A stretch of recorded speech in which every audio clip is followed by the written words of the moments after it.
अनावश्यक खर्च टाळण्यासाठी नगरच्या महापालिकेचे नवीन बोधचिन्ह तयार करण्याचा निर्णय रद्द करा अशी मागणी होतीये।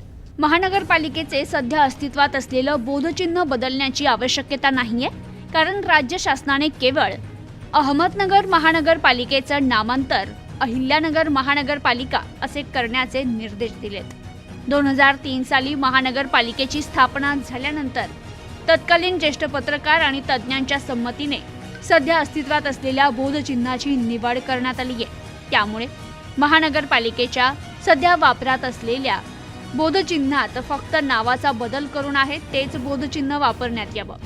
प्रस्तावित बोधचिन्हापेक्षा सध्या अस्तित्वात असलेलं बोधचिन्ह हे अतिशय ठळक आणि स्पष्ट असून त्यात फक्त नावाचा बदल करून त्याचा नमुना पत्रासोबत जोडत आहे।